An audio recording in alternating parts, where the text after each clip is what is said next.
Morning student, myself Preeti Kohli will be explain theme 6, the three orders. Continuity of this theme, today we will take our topic, the three orders. It means three orders, three groups. They are depending on their work. It means कि French believed in the concept that people were members of one of the three orders depending on their work. जो French के peoples थे या French press थे वो वहाँ पर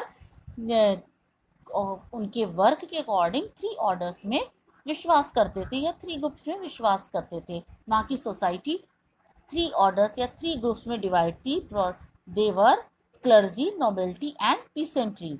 Now we take our next topic, the second order, the nobility. Priests placed themselves in the first order. जो priest थे वो अपने आप को फर्स्ट ऑर्डर में रखते थे. Nobles in the second and the nobility had in reality a central role in social process. This is because they control land.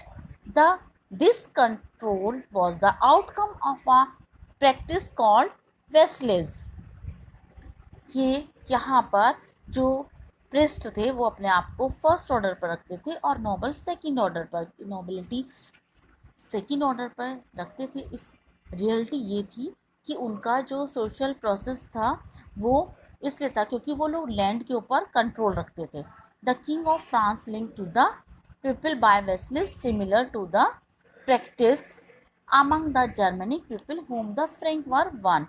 The big landowners, the nobles, were vassals of the king and peasants were vassals of the landowners.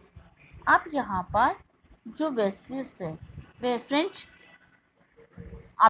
जितने भी बड़े बड़े दास राजा होते थे वो राजाओं के दास होते थे. The big land owners, the nobles, were vessels of the king and peasants were vessels of the land owner. जितने भी बड़े लैंड ओनर्स थे, नोबल्स थे, वो राजा के दास होते थे और पीसेंट्स यहाँ पर लैंड ओनर्स के दास होते थे. A noble accepted the king as a senior and they made a mutual promise. This relationship involved elaborate ritual and exchange of vow taken on the Bible in the church. ये जो relationship है Bibles में भी दी गई है. और यहाँ पर जो भी सेरेमनी वेसल्स रिसीव करते थे उसको रिटन चार्टर और स्टाफ और cloth of earth as a symbol of the land that was being given by him his master. जो उनके मास्टर के द्वारा उनको लैंड दी जाती थी वो भी एक वो चार्टर्स के द्वारा उनके पास रिटन रहता था. The noble enjoy a privilege status. जो नोबल्स थे वो पूरा सुविधापूर्वक या पूरा जो लग्जरी स्टेटस एंजॉय करते थे. He had absolute control over this property in perpetuity. He could raise troops called feudal levies. The Lord held his own courts of justice and could even coin his own money. यहाँ इनके जो Lord थे वो अपने court में अपने justice देते थे और इवन यहाँ तक कि उनको अपना मनी या कॉइन भी उनको दिया जाता था. He was the Lord of all the people settle on his land. वो जितना भी लैंड सेटल करते थे वो उनके खुद ही भगवान या लॉर्ड होते थे. He owned vast tracts of land which contained his own dwelling, his private field and pasture and the home and field of his tenant peasant. वो वहाँ पर जितना भी लैंड ट्रैक करते थे उसमें वहाँ पर ही अपना घर बनाते थे. उनके अपने प्राइवेट फील्ड्स, पास्चर और होम होते थे और उनके जो पीसेंट्स होते थे वो उनके किराए पे काम करते थे.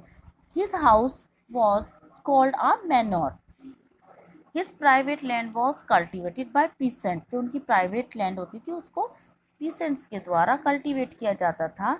who were also expected to act as foot soldier in battle when required in addition to working on their own farms.